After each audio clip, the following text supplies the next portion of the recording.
I'm Geoffrey Wandera, and what's your name? I'm Nampijja Suzan. Nampijja Suzan. What organization do you represent? I'm representing God's Chosen Women Organization located in Nama Sub-County, Mbolo District. Yeah, you work as? I'm the director for the organization. Executive director.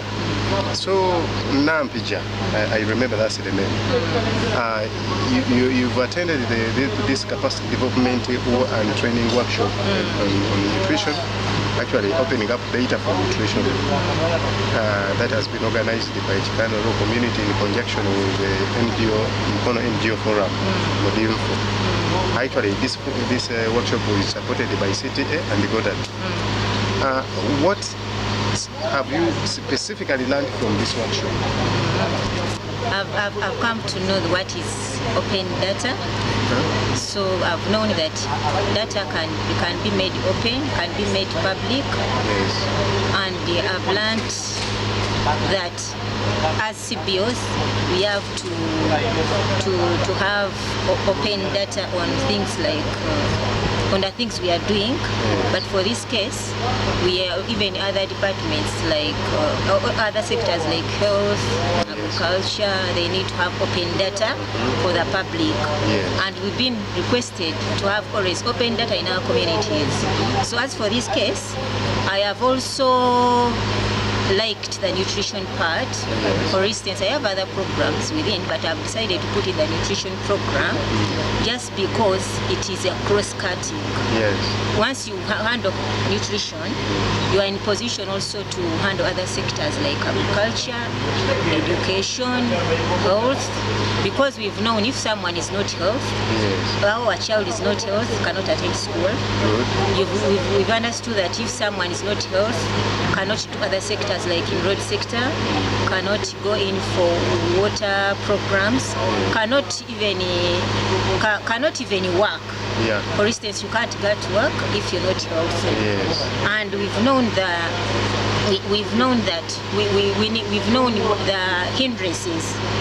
We've known what is hindering local people from accessing such information, and we've known that even about nutrition, there are many things which make food to be not good for consumption. For instance, in our communities, you find that we get food from gardens to mouth, but you find that it's always, it goes bad during the transportation. We looked at the storage, we looked at even the hygiene itself, the way you handle the food. So we need to sensitize the community about that, because if the surrounding or other members are not hygienically good, then everything will be affected. So I recommend also that, as we say about we've always, because I've seen in nutrition, we've seen also only on crop husbandry, but we need to look at the animal husbandry. For instance, yes, like in those ones transporting cattle, you find that they beat a lot the cows, even the way they transport it, they tie them in a bad way. They reach when you really, I think because I heard they said if they are tied like that, the way they are transported, the body becomes poisonous. So even the meat is not good for eating. Even in the fish industry, you find that the way you handle the fish, sometimes they just throw it in the soil. Secondly, the fish, even they fish, sometimes it is not mature. Yes. So it has less nutrients. So we need to go to encourage the stakeholders, the people involved, like the health department, like the health sectors. At least they go deep in the villages or in those areas, and they do what? They talk to those people about how they can handle those like fish, like animals. Then we should still work hand in hand with the local government.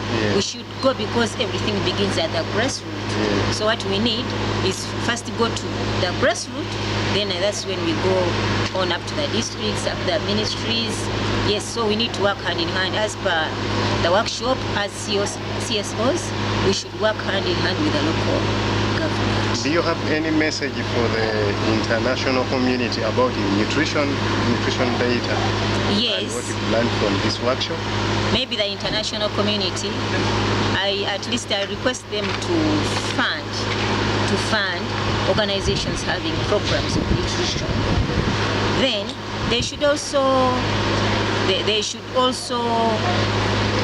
fund even the government itself. They should help it, because as for us, if we work hand in hand with the government, at the same time the CSOs, sometimes at least an impact, good impact can be felt on ground if we are working hand in hand, because this one sometimes even avoids some duplication of resources. Yes, if we don't work hand in hand with the CSOs or local government, you will see that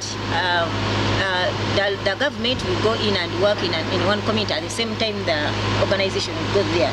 So we shall be duplicating the resources or the activities. So please, I encourage the funders to come in and support that. As we say, nutrition is cross-cutting. We need support in that so that even other sectors are boosted. Your Thank you very much. Your names once again? I'm called Madam Nampijja Suzan, the ED for God's Chosen Women Organization. Thank you very much for the time. You're welcome.